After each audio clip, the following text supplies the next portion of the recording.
इस कार्यक्रम के सभी पात्र वास्तविक है। देश काल और वातावरण से इसका सीधा संबंध है। आए हुए गेस्ट को ना तो हमने पैसे दिए हैं और ना ही आगे देंगे। कार्यक्रम में गेस्ट के विचार अपने हैं, इसमें हमारा कोई दबाव नहीं है। फिर भी गेस्ट भविष्य में किसी प्रकार का हमें डंडा करते हैं तो बता दूं कि मेरे चाचा सीलमपुर थाने में सब इंस्पेक्टर है। कार्यक्रम देखते वक्त या देखने के बाद हमारे channel untold stories by the famous को सब्सक्राइब, लाइक और शेयर करें और 11 लोगों को फॉरवर्ड जरूर करें। कृपा आनी शुरू हो जाएगी। विशेष चेतावनी, 5 साल से कम उम्र के बच्चे बड़ों की देख रेख में कार्यक्रम देखें, नहीं तो उन्हें untold stories with OP and Namita की लत लग सकती है।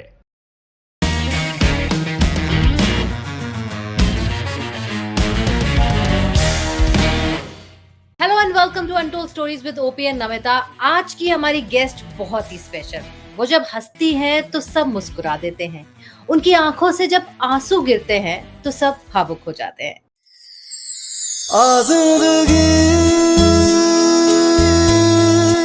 मेरा नाम ऋचा अनिरुद्ध है। मैं एक टीवी और रेडियो जर्नलिस्ट हूँ। If you've been able to change even one life through your work, as a journalist I'm saying that, it gives me the satisfaction.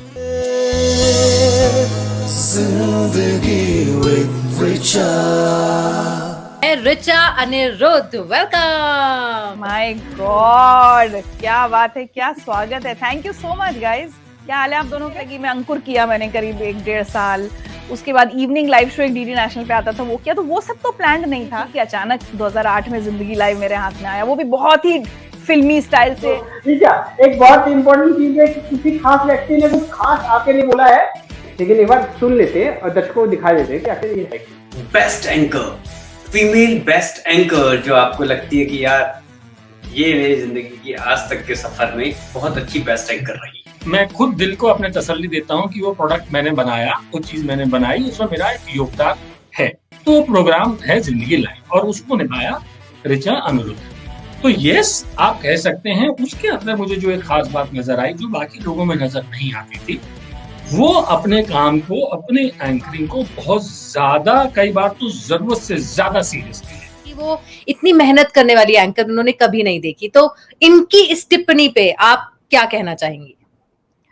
सी बहुत ऑनेस्टली, अगर आपकी वो व्यक्ति तारीफ करे जिसको आपने अपना मेंटोर माना हो, तो जिंदगी लाइफ के मामले में तो मैं कहूंगी, कुछ बातें बताऊंगी भी, तो ये अपने आप में एक बहुत बड़ी बात है। और मैं एक चीज कह सकती हूँ जिस समय जिंदगी लाइफ चल रहा था, तो जैसी बात अभी उन्होंने संजीव जी ने कही, उन दिनों उन्होंने ये बात एक बार अनिरुद्ध से भी कही थी। उन्होंने कहा कि मेरे इतने साल के करियर में कोई मुझसे इस तरह से कभी बात नहीं करता है, कोई इतना पलट के बहस नहीं करता जितना ये ऋचा करती है। बोले लेकिन मैं इसकी बहुत सारी बातें आई गई इसलिए करता हूँ because I respect her as a professional. कि अगर एक प्रोड्यूस बोला, अपने लिए आके नहीं लड़ती कि मेरी सैलरी या ये वो, ये लड़ती है कि वो मेरा ये फुटेज ठीक नहीं आया, ये शूट ठीक नहीं आया, लखनऊ से दोबारा कराइए, इसको ऐसा कराइए। तो बोले पूरा पागलपन अपने शो के लिए रहता है, तो जो भी मांगती है लड़ती है। बोले दैट्स वाई, लड़ती भी है तो मैं बर्दाश्त कर लेता हूँ, लड़ती बहुत है बट अच्छी। तो उसी तरह की उन्होंने बात कही। But thank you so much Sanjeev ji. क्या बोलूं उनके बारे में, संजीव जी के बारे में। सबसे फनी बात बताऊं, ओपी तुम सोचो एक फ्रेम लगा के तुम बहुत ऐसे सुंदर सा सेट वेट बनाए हो, तुम्हें लगे तुमने बहुत अच्छा काम किया, और मैं आऊं और तुम कहो ऋचा कैसा सेट बनाया, मैं कहूं कूड़ा है, बिल्कुल कूड़ा। मैं बहुत सोच समझ के एक अच्छी सी स्क्रिप्ट लिखती थी जिंदगी लाइफ में। लिखना मुझे संजीव जी ने सिखाया। मतलब इसमें कोई, देखो एंकर्स को उतना लिखना आए ऐसा जरूरी नहीं है। हाँ, तो 2008 तक तो मैं एंकरिंग कर रही थी ना, ठीक है, राइट। थोड़ा रिपोर्ट, एज रिपोर्टर आप अपनी स्टोरी लिखते थे, उस स्टोरी को भी कोई चेक ही करता था, करेक्ट करता था। मुझे याद है जिंदगी लाइव ऐसे, मैं संजीव जी कैसा लिखा, निहायत ही बकवास। अगर तुम लोगों को संजीव जी की भाषा याद, निहायत ही बकवास लिखा है ऋचा अनिरुद्ध। मूछे ऐसे रहती थी, मूछे मुंह कम दिखता था तो मूछे ज्यादा रहती थी। और निहायत ही बकवास, कूड़ा, ये सब मतलब सुन सुन के ना मैं ऐसी हो गई थी कि मतलब क्या लिख दो जो ये खुश हो जाए।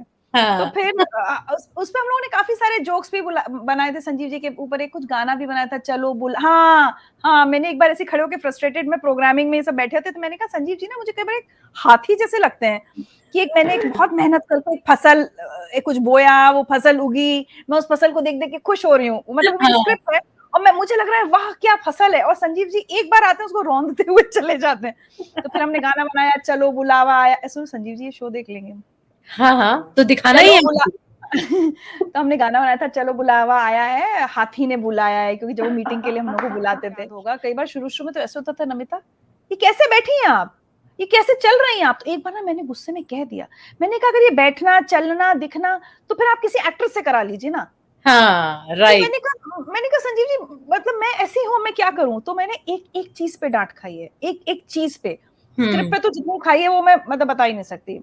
लेकिन उससे जो सीखा है ना, यही बात है। मैं कई बार बोलती हूँ आजकल नए बच्चों को मैं कई बार देखती हूँ, आपने जरा सा डांट दिया तो आंखों से आंसू आंसू बहने लगे।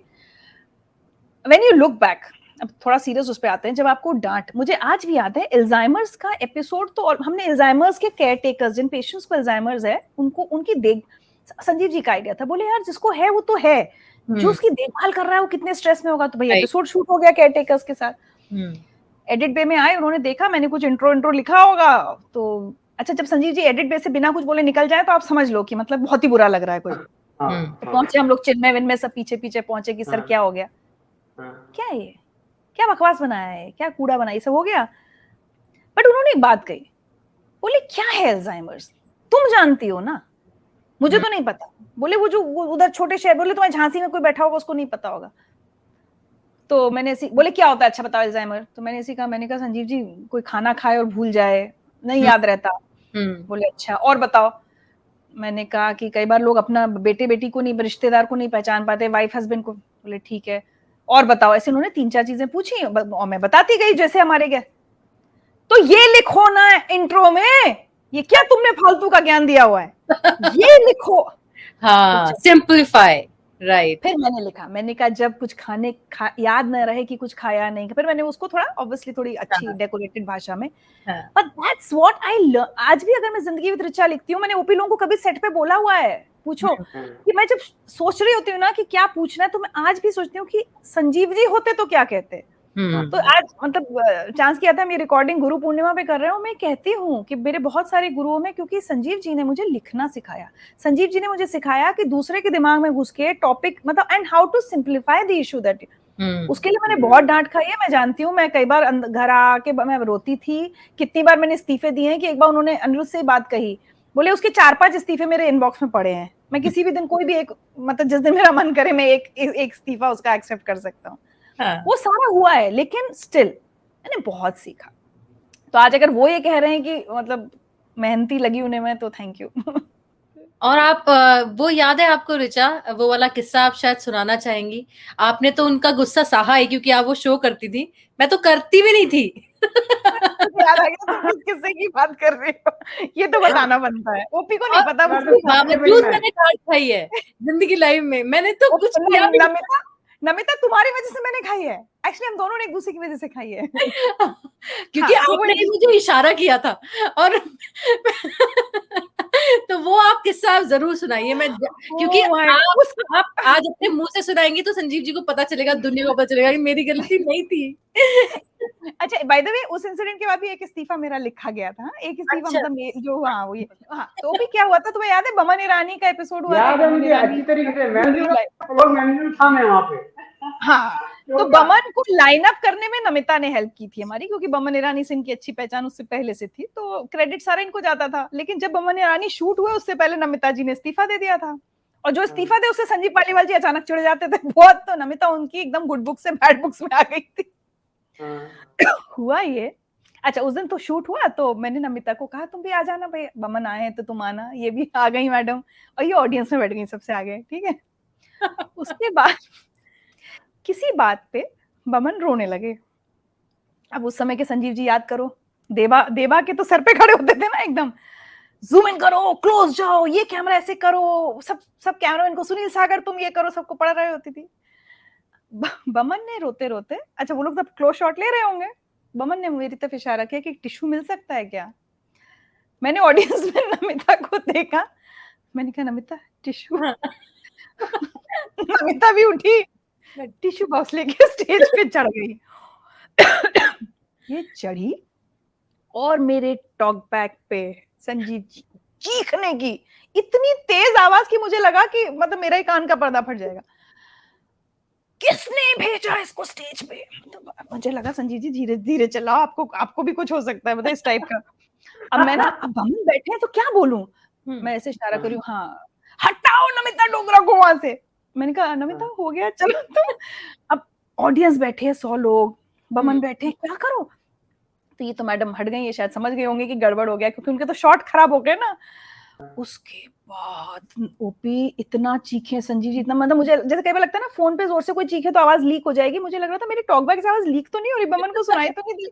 मतलब आगे बढ़ गए कॉन्वर्सेशन, बमन कुछ कुछ बोल रहे हैं और मैं, अच्छा एक एंकर की मजबूरी देखिए, मुझे ऐसे ऐसे मुंह ऐसे करना पड़ रहा है, हाँ हाँ नाइस, लेकिन यहाँ ना मेरा बॉस मेरे कान में चीख रहा है, बाहर निकलो तुम लोगों को, मैं बताता हूँ, मेरा ये कर दिया, शॉट खर, और मैं बमन से हाँ हाँ हाँ बिल्कुल, और मेरा दिमाग ही नहीं चल रहा कि बमन बोल क्या रहे हैं, मैं तो यहाँ डांट खा रही हूँ कान में। And today, when I travel the world, I travel first class or business class.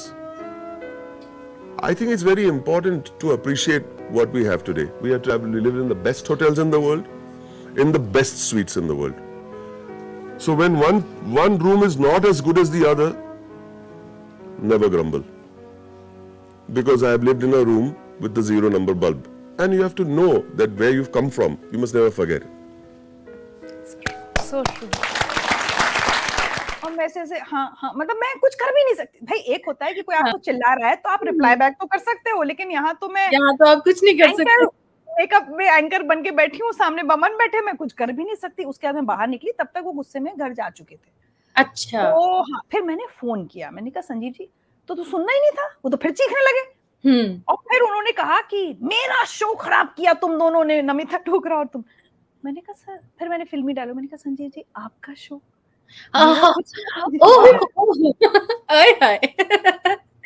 फिर उस रात मैंने फिर एक इस्तीफा। अच्छा रिचा, जिंदगी लाइफ के बारे में तो बहुत बात हो गई, एक और चीज से जो आप जानी जाती हैं, पहचानी जाती हैं, और आई थिंक बच्चा बच्चा हिंदुस्तान में आपको उससे जानता है। वो बहुत ही जानी मानी पत्रकार और होस्ट जो हैं, इनका नाम है रिचा अनिरुद्ध। ये यूट्यूब में जिंदगी विद रिचा और बिग एफएम में बिग हीरोज नाम से ये टॉक शो होस्ट करती है। रिचा जी नमस्कार, आपका बहुत बहुत और बहुत बहुत धन्यवाद। नमस्कार सर, 2 बातें आपसे कहना चाहती हूँ। जी बोलिए। पहले तो बहुत बहुत बधाई आपको और पूरी केबीसी की टीम को, 18 साल मतलब बालिग हो गए अब जी। तो बहुत सारी शुभकामनाएं। और वो है कौन बनेगा करोड़पति, जहां पर आप एज एन एक्सपर्ट, मैं जब कौन बनेगा करोड़पति खोलती हूँ आप एक्सपर्ट आई होती है। मतलब मैं यूएस में रहकर बहुत ज्यादा नहीं देख पाती हूँ इतना, लेकिन जब ये रिकॉर्ड है, जब रिचा मैंने कौन बनेगा करोड़पति खोला है, आप एज एन एक्सपर्ट वहां पर होती हैं और हमेशा सही जवाब देती हैं, हमेशा। मतलब कभी ऐसा नहीं हुआ कि आपने गलत जवाब दिया हो, और इतने टफ क्वेश्चंस होते हैं। तो हमारा आपसे सवाल है, जनता का सवाल है आपसे, इंडिया वांट्स टू नो कि आप किस कुंजी का इस्तेमाल करती हैं पढ़ाई करने के लिए, और अगर आप इतना पढ़ के मतलब वहां पे जवाब दे सकती हैं तो आप एंकर क्यों बनी, आईएएस बन जाती। कुछ नहीं नमिता, मैंने गलत नहीं, लेकिन मैंने ये कहा है कि मुझे नहीं आता, क्योंकि हम लोग जब सबसे पहले गए थे ना, तो हमें सिद्धार्थ बासु जी ने, बाबू हम लोग बोलते हैं उनको, यही ब्रीफ किया था कि देखिए बिल्कुल जरूरी नहीं है कि हर एक्सपर्ट को सब कुछ आता हो। आपको नहीं आता तो मतलब गलत जवाब देने से अच्छा है मना कर दो। तो ऐसा हुआ है मेरे साथ 2-3 बार हुआ है कि हमने कहा कि हमें नहीं आता इसका चीज का, नहीं मतलब। और बाकी मैंने 1-2 चीजें, हाँ एक इंसिडेंट सुना। सी नॉर्मली आप देखो, अगर एक बार आपको ये साइकी समझ में आ जाए ना कि एक्सपर्ट के पास वो कंटेस्टेंट किस क्वेश्चन के लिए आता है, तो ज्यादातर करंट अफेयर्स, ज्यादातर। मतलब मुझे आज भी याद है, जो लेडी पहली बार करोड़पति बनी थी, 2013 की शायद बात होनी चाहिए वो, हाँ 2013 की, एक सरदार लेडी थी, उनका नाम मैं भूल रही हूँ। तो वो 25 लाख के सवाल पर आई थी, और लॉन्गेस्ट सर्विंग कांग्रेस प्रेसिडेंट सवाल था। उससे पहले ही ऐसी कुछ खबर आई थी, क्या था, तो मैंने बोला, she asked took my help, मैंने कहा कि सोनिया गांधी। और बच्चन सर मुझे नर्वस करने में लगे, रिचा व्हाई डिड यू से सोनिया गांधी। अच्छा मैंने कहा सर पढ़ा था, अभी कहीं देखा था। अपन पता है नमिता, अपन को रियलाइज नहीं होता, हम लोग जब उस माहौल में होते हैं ना, हर तरफ टीवी लगे हैं, तो इतनी चीजें मुझे आज भी याद है, जब वो बोइंग का वो प्लेन लॉन्च, ड्रीमलाइनर लॉन्च हुआ था, वो दिन भर टीवी पे वही चल रहा था। श्रीदेवी जी आई खेलने इंग्लिश के टाइम, उनके पास सवाल ड्रीमलाइनर से जुड़ा कुछ आया, उन्होंने मेरी हेल्प ली और हाँ। मैं तो आंसर देने के साथ साथ मैंने और पूरा बोल दिया, हाँ। ऐसा है, इंडिया ने इतने ऑर्डर किए हैं, इतने आ गए। तो बच्चन साहब ने कहा सब तो उन्होंने बता दिया, अब तो मेरे पास कुछ बताने को है नहीं। कुछ है नहीं। ऐसे बहुत होता है कि नॉर्मली करंट अफेयर्स से जुड़ी हुई चीजें एक बार मैं अच्छा वाला फंसने वाली थी।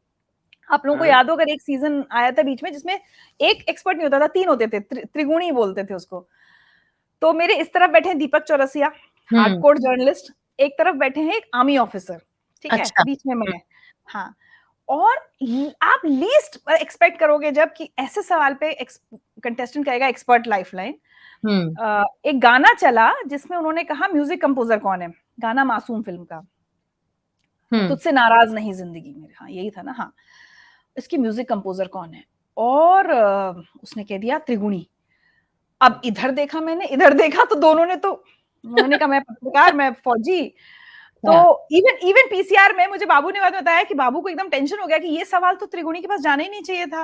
लेकिन उनकी टीम में किसी एक ने कहा कि रिचा को पता होगा। तो रिचा को ऐसा पता, मतलब वो तो नहीं था, लेकिन मैंने कहा कि मुझे ऐसा लगता है पंचम। वो बच्चन साहब ने पूछा वाई, तो मैंने कहा कि गुलजार साहब का लिखा हुआ गीत है, और जब तक पंचम थे तब तक गुलजार साहब के लिखे हुए गीतों को का म्यूजिक उन्होंने दिया। मैंने अपना लॉजिक लगाया। अब मुझे ये लगा कि बेटा अगर गलत हुआ तो ये दोनों तो बच गए, क्योंकि ये दोनों तो डिनाई पहले कर चुके हैं।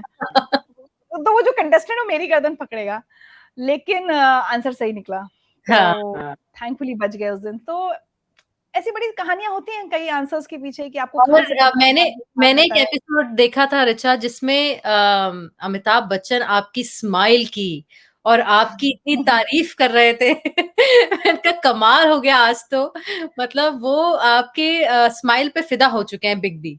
उसके बारे में आप क्या कहना चाहेंगी?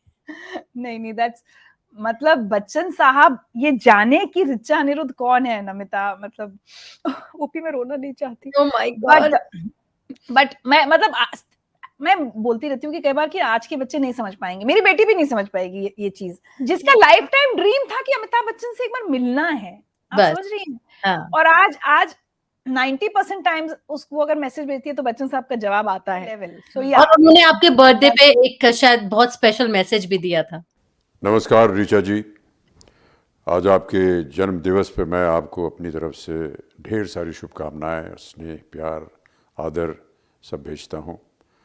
आपका ये दिन और हर दिन ऐसा ही मंगलमय हो, ये हमारी प्रार्थना है। अच्छा रिचा, कभी ऐसा हुआ आपके साथ कि आप बहुत ज्यादा कुछ सीरियस इश्यू पे एंकरिंग कर रही हैं, एकदम से आपको ना हंसी आ गई, या कुछ ऐसा हो गया कि आपको लगा कि यार माहौल तो सीरियस है लेकिन मैं अपनी हंसी कैसे रोकूं? तो ऐसा कभी कुछ हुआ है? हाँ, तो 2 इंसिडेंट्स हैं। एक तो जी का है, जी न्यूज में थे हम लोग जब, तो पहले 2 एंकर बुलेटिन्स बहुत होती थी, अब तो मुझे नहीं लगता, अब तो नहीं इतना दिखती। तो वो स्पीड न्यूज थी, तो जल्दी एक तो पढ़ना होता है, तो वैसे ही कई बार ना आप बहुत दिमाग नहीं लगा पाते हो कि सामने टेलीप्रॉम्प्टर पे क्या लिखा है। तो मेरे साथ सोनिया सिंह थी, उनके पास खबर थी कि वो भगवान जगन्नाथ की रथ यात्रा शुरू हुई है, उससे जुड़ी कोई खबर थी, और उसके जस्ट बाद मेरे पास थी कोई हादसे की, कुछ बस, जहां तक मुझे याद आ रहा है कोई सड़क हादसा था जिसमें कुछ लोग मर गए थे। तो जब एज आई सेड बहुत स्पीड में बोलना होता था ना, तो सोनिया के मुंह से निकल गया भगवान जगन्नाथ की जगह भगन्नाथ की रथ यात्रा। अच्छा। अब जैसे उसके मुंह से निकला भगन्नाथ की रथ यात्रा, मेरी हंसी ही ना रुके। और तुरंत वो तो स्विच, आप लोगों को याद होगा स्पीड न्यूज वाला जमाना, वो तुरंत स्विच कर देते। अब मैं मतलब आज मुझे करने में भी एम्बैरेसमेंट हो रहा है, बट पूरी वो मरने की खबर इतने सारे लोगों की, और मैं ना ऐसे हंस के पड़ी, मुझे लगा आज तो नौकरी गई मेरी। तो मतलब, और एक बार जिंदगी लाइव करते करते हुआ था मुंबई में, मुझे याद है हम लोग ना 2 एपिसोड बड़े इंटरेस्टिंग बनाए थे उन लोगों के साथ जो डुप्लीकेट्स होते हैं ना फिल्म में, बॉडी डबल्स, और एक हमने उनके साथ किया था जो स्टंटमैन होते हैं। तो उनमें से किसी एक एपिसोड की बात होगी, वो बहुत सीरियस, बहुत सैड स्टोरी बता रहे हैं, और मैं भी ऐसे सुन रही हूँ, वो कह रहे हैं अपने स्ट्रगल की बता रहे हैं। उन्होंने कहा ऐसे ऐसे हुआ, और फिर पापा ऑफ हो गए, और फिर 2 साल बाद मम्मी भी ऑफ हो गई। अच्छा, और ऑफ हो गए। अच्छा, ये मुंबईया लैंग्वेज भाषा मुझे आइडिया नहीं। और जैसे उन्होंने कहा पापा ऑफ हो गए, अब मैं ये सोच रही हूँ कि ये हंसी में बोल रहे हैं, पापा ऑफ होना क्या होता है? कैसे मैंने आप बेचारा, मतलब वो तो अपनी सीरियस, अच्छा वो पूरे दुखी हैं, मतलब ऑब्वियसली कोई ऑब्वियसली। अपने पिता की डेथ के बारे में बता रहा है तो वो थोड़ी हंस रहा है, लेकिन मुझे ऑफ होता ही जैसे उन्होंने कहा, और मैं अब हंसी नहीं छुप रही, तो मैं क्योंकि तो ये 2 इंसिडेंट्स बहुत खराब हुए हैं, होते तो और हाँ, भी नहीं, थे कैसे कई। मैं जानना चाहूंगी, और आई थिंक दर्शक भी जानना चाहेंगे कि आपने फिर कैसे संभाला, क्या क्या सोचा आपने कि मैं अब मुझे हंसना नहीं है, इसमें मुझे कैसे कंट्रोल करना है अपने आप को, तो क्या किया आपने? देखो, अब वो जी न्यूज़ वाला तो अब अपने स्पीड न्यूज़ पढ़ दी। अब हाँ। आपने तो पूरी पढ़ ली, उसके बाद वो सोनिया की टर्न आई, जब तक वापस मैं ना उस समय बहुत सीरियस सिचुएशन को इमेजिन कर लेती हूँ। जब ऑन एयर ऐसा होता था ना, तो पहले तो ये इमेजिन कर लो कि बाहर निकलते ही जो डाँट नौकरी पड़ेगी, नौकरी गई। हाँ। इस तरह का कुछ एक सीरियस सिनेरियो जल्दी से इमेजिन कर लो, हुँ, ताकि उस वक़्त तो वो हँसी रुक जाए। हाँ। तो अच्छा, तो ये ऑफ होने वाले में क्या सोचा आपने?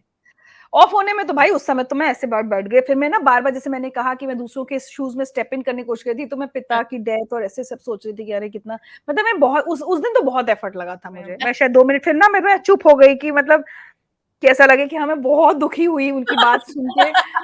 और असलियत ये थी कि मैं अपनी हँसी रोकने मैं मतलब आप समझो ना, कोई अपनी दुखी बात बता रहा है और आप मतलब कैसे हँसी, लेकिन वो ऑफ शब्द ने ना जो मुझे ऑन कर दिया मेरी हँसी को। ऑडियंस बैठी होती है। आजकल तो मैं सही बताऊँ, मुझे कई बार लगता है हमारी एंकरिंग सही ज़माने में निकल गई। आजकल तो लोग उसी का वीडियो बना लें। देखो हाँ। वो बेचारा अपनी सैड खबर बात बता रहा है, ये मैडम हँस रही हैं। मतलब लोग कितना आजकल बहुत जल्दी जज कर लेते हैं ना आपको। ऋचा, ऐसा लगता है कि ना आपने अपने मेहनत, अपनी चीजों से, सिस्टम से बहुत सारी चीजें, अपना एक एम्पायर बना के बहुत सारी चीजें पा ली जिंदगी में, लेकिन कुछ ऐसा है आपकी लाइफ में जो आप चाहती है कि यार ये करना है, मुझे ऐसा करना है, ये मेरे तमन्ना है, ऐसा कुछ है? मुझे कहीं पर एक छोटी सी जमीन लेके एक अच्छा सा फार्म हाउस बनाना है। मतलब फार्म हाउस वैसा नहीं जो यहाँ ये बहुत पैसे वाले लोग जो बना लेते हैं, हाँ, वो हाँ। जहाँ तुम्हारे उधर रोपी जहाँ तुम रहते हो, वो सब नहीं। हाँ, बिल्कुल हाँ। खूब सारे पेड़। पिछले कुछ सालों में पेड़ लगाना मेरा पागलपन बन चुका है। एंड एज आई सेड, मैं जिंदगी में जो काम आता है ना, फिर वो पागलों की तरह करती हूँ। तो खूब सारे बस पेड़ हो, खूब सारे पेड़ हो, और एक छोटा सा कंफर्टेबल सा घर हो, और बस मैं वहां रह सकूं। लेकिन ऋचा, ये बताइए, आपको प्याज काटने में, आंसू आने में ज्यादा कष्ट होता है या अपने शो पे रोने में ज्यादा कष्ट होता है? मुझे प्याज काटना बहुत बुरा लगता है। मुझे किचन का कोई भी काम अच्छा नहीं लगता। तो वो मुझसे शूटिंग करवा लो, किचन में जाने को मत बोलो। बनाया, और ये नेक्स्ट क्वेश्चन आपके लिए बहुत डिफिकल्ट होने वाला, आई नो, लेकिन आपका अपना फेवरेट जिंदगी लाइफ का कौन सा शो है? यार पता है, पता नहीं, वैसे तो कोई फेवरेट या नॉन फेवरेट नहीं है। एज अ कॉज अगर आप बोलोगे तो नमिता, मतलब वो एक टॉपिक पे मैंने कई एपिसोड बनाए जो है एसिड अटैक, क्योंकि और तो मुझे ऐसा लगता है एज अ टॉपिक जिस पर मैंने बहुत काम किया, कई ऐसे टॉपिक्स रहे जिन पर हमने रिपीटेड एपिसोड्स बनाए। हमने एडिक्शन पे बहुत बनाया। एडिक्शन भी अगेन मैं कह सकती हूँ Namita, because I have seen addiction in my own family. Alcohol gave me wings to fly, and then it took away my sky. सब कुछ छीन लिया था शराब ने एक समय पे, सब कुछ।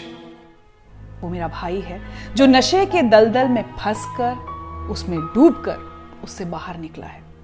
और आज अगर मैं उसकी कहानी आप सबको सुना रही हूं, तो मकसद सिर्फ एक है कि किसी और परिवार को उस दर्द से ना गुजरना पड़े जिससे मेरा परिवार गुजरा है। एडिक्शन पे भी हमने बहुत 2 या 3 बार तो जिंदगी लाइफ, 3 में तो जिंदगी लाइफ में बनाए होंगे, फिर जिंदगी लाइफ रिटर्न्स में भी बनाया, जिंदगी विद ऋचा में भी बनाया।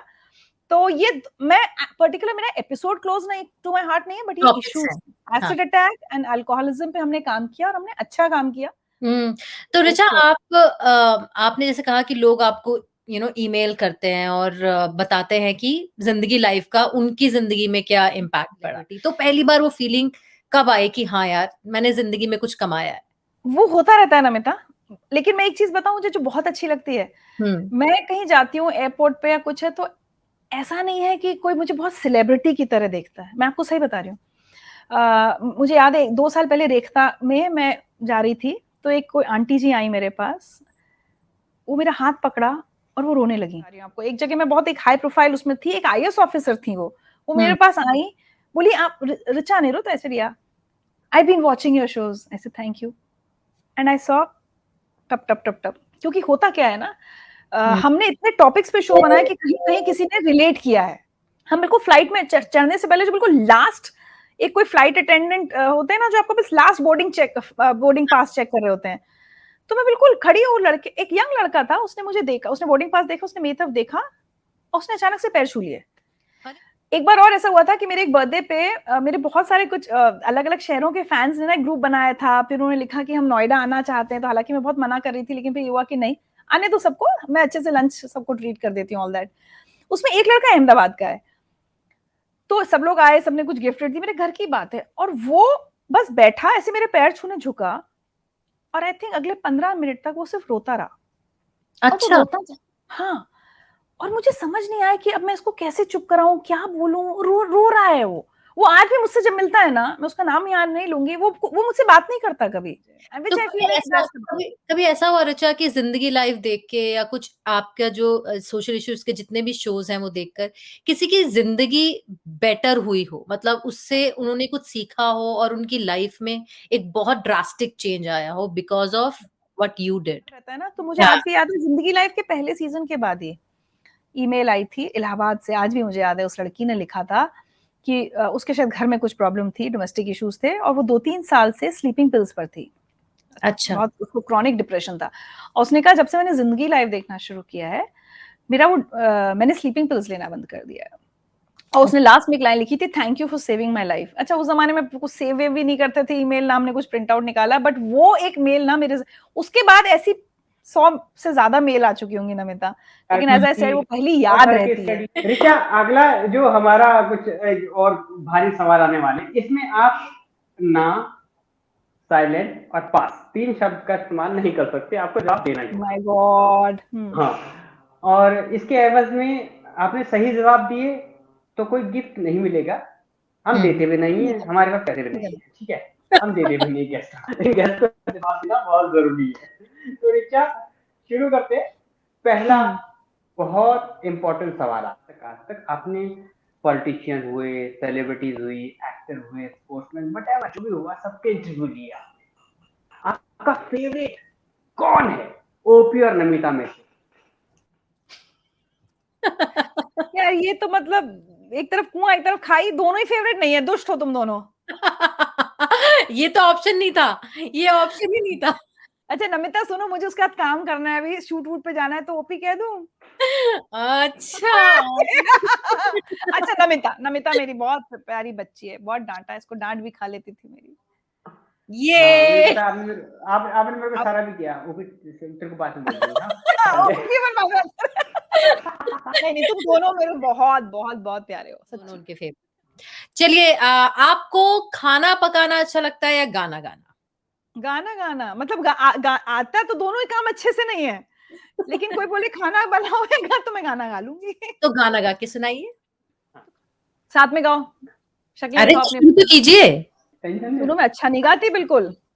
जब कोई बात बिगड़ जाए, जब कोई मुश्किल पड़ जाए, न कोई है न कोई था जिंदगी में तुम्हारे सिवा, तुम देना साथ मेरा ओ हम नवाज।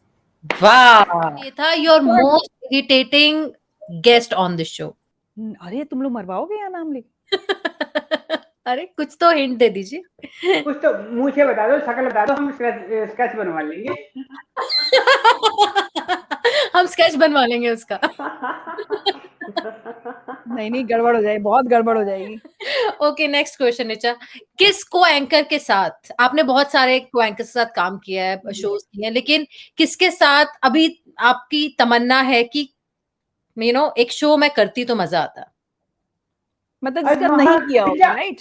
हम दोनों का नाम मत लेना, हम बहुत बीच चल रहे हैं, बहुत तगड़े। उसके अलावा बताओ। हमारा नाम मत लेना बस। मुझे लगता है जी में अंजना और मैं दोस्त तो थे, लेकिन अंजना ने तब एंकरिंग शुरू नहीं की थी जब मैं जी में एंकरिंग करती थी। जब मैंने जी छोड़ा तो अंजना ने एंकरिंग शुरू की, उसके बाद वो न्यूज़ 24 चली गई, तो कभी हमारा चैनल भी क्रॉस नहीं हुआ।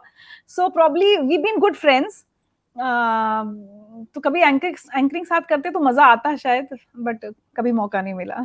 आप अंजना ओम कश्यप की बात कर रही हैं? हाँ, एक टाइम था जब रोहित अंजना ओम कश्यप, श्वेता सिंह, रिचा अनिरुद्ध, अनुराग पुनेठा, दिनेश गौतम, किशोर अजवानी, हम सब जी में थे। आपने भी बताया कि मुझे किस एंकर के साथ करना है, लेकिन आपका फेवरेट एंकर कोई है क्या ऐसा कि यार ये अच्छा मुझे लगता है, मतलब अच्छा लगता है, लगती है कुछ हो सकता है, फेवरेट एंकर आपका कौन है न्यूज इंडस्ट्री के अंदर जिसको आप बोलते हैं? यार हम लोग जब आए थे ना इंडस्ट्री में, और बहुत मजा आया था जब मैं मतलब पहली बार उनको जी में देखा तो मैं एकदम इन ऑ थी। मुझे निधि कुलपति मैम बहुत अच्छी लगती थी और वो मुझे आज भी उतनी ही अच्छी लगती है। You know, one person who's carried that grace। अगर आप वैसे पूछो मेल को एंकर्स में, मैंने सुमित अवस्थी के साथ बहुत एंकरिंग भी की है और सुमित के साथ मेरी कंफर्ट लेवल बहुत रही। एक होता है आपको कई बार लगता है कि मेल एंकर आपको दबाने की कोशिश ना करे। Sumit has been very good, very kind as a co anchor. In fact 2014-15 में जब मैं वापस गई न्यूज 18 न्यूज पढ़ने, उस समय भी सुमित और मैंने दोबारा कुछ टाइम हुआ कि साथ में एंकरिंग की। So he is someone who makes the co-anchor feel very comfortable. तो वो आपका most memorable moment of life? Oh my God, of life, Ayesha का जन्म या मेरी जिंदगी में आना मेरे लिए सबसे स्पेशल है। हाय मैं इमोशनल हो जाऊंगी। एक बार तो रोना बनता है। तुम लोगों को पता है, तुम लोगों को एक बात बताती हूँ, चलो रोने पे बताया। और अभी सुमित की बात हुई, जिक्र हुआ, तो 14-15 में जब वापस न्यूज पढ़ने गई मैं, पेशावर अटैक हुआ, वो पाकिस्तान में बच्चों का, स्कूल का, याद है? सुमित और मैं बुलेटिन पढ़ रहे थे साथ में और वो उसमें बार बार आ रहा था कि वो बच्चे क्लास 9B शायद ऐसा कुछ था, मुझे अभी भी जितना याद आ रहा है 9B, कक्षा 9B के छात्र, ऐसे कुछ हुआ। उस समय आयशा अपने स्कूल में क्लास 9B में थी, ठीक है? अब मैं पढ़ूं, जैसे मैंने कहा ना, मैं स्टेप इन कर जाती हूँ दूसरे की उसमें। मैं बस वो मेरा वो खत्म हो जाता है और मेरा ना पढ़ते पढ़ते एंकलिंग पढ़ते पढ़ते मेरा गला भरना शुरू हुआ और अचानक मेरी आवाज बंद हो गई और मेरा रोना छूट गया। So the way Sumit handled it, Sumit ने बहुत अच्छे से, 9B था 10B मुझे इतना याद नहीं, लेकिन सुमित ने कहा कि रिचा भी एक माँ है, मतलब इतनी कंपैशनेट तरीके से एज अ को एंकर को जैसा करना चाहिए, राइट? ये नहीं ये क्या कर रही है, मतलब ऐसा नहीं, he could understand what I was going through suddenly. और फिर घर आके उस दिन मैंने बहुत लंबी पेशावर पे कविता भी लिखी थी, इनफैक्ट वो माँ के नजर से कि भाई माँ पाकिस्तानी है, हिंदुस्तानी नहीं होती, माँ माँ होती है। तो वो मेरा रोने से ऐसा हुआ था। तो मैं ऑन एयर ऐसे रो चुकी हूँ जब मैं किसी का इंटरव्यू कुछ नहीं कर रही हूँ, बट इसमें आपकी बहुत सारी चीजें वो आ गई कि ऑन एयर इमोशन आप कई बार पूछते हो कि कैसे हो जाता है। आयशा की जस्ट बात हुई और सुमित अवस्थी की बात हुई, तो this somehow this incident brings all in one. जिंदगी लाइफ जैसा एक मतलब बहुत बड़ा शो किया, उसके बाद बहुत सारे शोज किए, फिर जिंदगी विद रिचा किया। आपका फेवरेट शो? अनटोल्ड स्टोरीज की। अच्छा काम कर रहे हो तुम लोग। एक्चुअली पता है मजेदार क्या लग रहा है, मजा ये आ रहा है कि जैसे मैं उस दिन आशु का भी देखा, थोड़ा सा अनुराग पुनेठा का देखा, अभी बैठ के फुर्सत में सबका देखूंगी, स्मिता का भी मैं सुन रही थी थोड़ा सा पार्ट। तो एक तो ना बड़ा नॉस्टैल्जिया है, उस दिन मैं देखा, अच्छा लग रहा था, आशु हंसते देख रहे थे हम तो अपने बॉस को हंसते हुए देखना। अनुराग वाला मुझे भी सुनना है। अनुराग और दिनेश जी में बहुत बदमाशी करते थे, बहुत बदमाशी। अनुराग वाला भी मैं देख नहीं पाई हूँ। और या सो इट्स इंटरेस्टिंग कि तुम लोग ऐसे लोगों की बात कर रहे हो जो हमेशा दुनिया की तो करते हैं, अपनी नहीं कर पाते। चलिए ठीक है रिचा, रैपिड फायर यही खत्म होता है। इनफैक्ट हमारा तो हमें शायद पूरा दिन मिल जाए, हम बात कर सकते हैं, लेकिन जाते जाते आपकी लिखी कोई कविता, क्योंकि हम ये जानते हैं कि आप बहुत अच्छा लिखती भी हैं, गाती तो अच्छा है ही, लिखती भी बहुत अच्छा है, तो एक कोई छोटी सी कविता हो जाए। जीवन के सफर पर कदम लड़खड़ाएंगे तो है ही, पर तुम संभल जरूर जाना। गिरना तो होता रहता है, पर तुम उठना मत भूल जाना। कई सपने तुम्हारे खिले बगैर मुरझा जाएंगे, पर तुम सपने देखने से मत घबराना। आंसू तुम्हारी आंखों से बहने के लिए तैयार रहेंगे, तुम बस मुस्कुराकर उन्हें पोंछते चले जाना। तुम्हारी मौत से पहले ये दुनिया कई बार मारेगी तुमको, कोई बात नहीं, तुम अपनी राख से फिर जिंदा हो जाना। बहुत सुंदर। लेकिन थैंक यू सो मच, आपने इतना टाइम दिया हमें और हमसे बातें की अपने, और हमारे दर्शक जो आपको सुनना चाहते हैं, जानना चाहते हैं, उसके लिए बहुत बहुत thank you so much. Thank you for having me. लेकिन मैं तुम दोनों के बारे में कहना चाहती हूँ, अगेन थोड़ा सीरियस नोट हो जाएगा, but you both are genuinely very special. मेरा जब मुश्किल वक्त था, ओपी ने बहुत साथ दिया हमारे जिंदगी विद रिचा को शुरू करने में। लड़ता बहुत है मुझसे, लेकिन मुझे पता है कि लड़ता है तो जिंदगी विद रिचा के लिए बहुत फील करता है। नमिता तुम हमेशा से IBN 7 के जमाने से, you know what you mean to me. तुम्हारी तो शादी अटेंड की है मैंने, so you always been special. छोटी बहन जैसी लगती हो मुझे। तुम्हें भी मतलब डांटा तो मैंने खैर दोनों को ही है। तो वो लोग बड़े आजकल पता नहीं प्रोफेशनल लाइफ में कितना ऐसा होता है कि कोई आपका इतना अपना हो जाए कि आप उसको डांट भी सको, कुछ भी बोल सको, उससे कहो कि आओ मेरे लिए फ्री में काम भी करो। तो वो अपनापन मुझे तुम दोनों से मिला है। So thank you so much. Thank you. रो पड़े हम तो लास्ट में। Thank you so much. Richa जहाँ आएगी ना वो रात में रुला के जाएंगी। रिचा का बहुत बोलते हैं, मैसेज बोलते हैं थैंक यू। मेरी तो आंखों में आ गए। अनटोल्ड स्टोरीज जो हमने एक ऐसा प्लेटफॉर्म बनाया जहाँ पे सब हंसेंगे, जाते जाते हमें रुला ही दिया ओपी। और हमारे शो को देखने के बाद या देखने से पहले या देखते वक्त आप untold story with OP and Namita को सब्सक्राइब और लाइक एंड शेयर करना ना भूलें। ये नीचे लिखा आता पता। तब तक के लिए बाय बाय।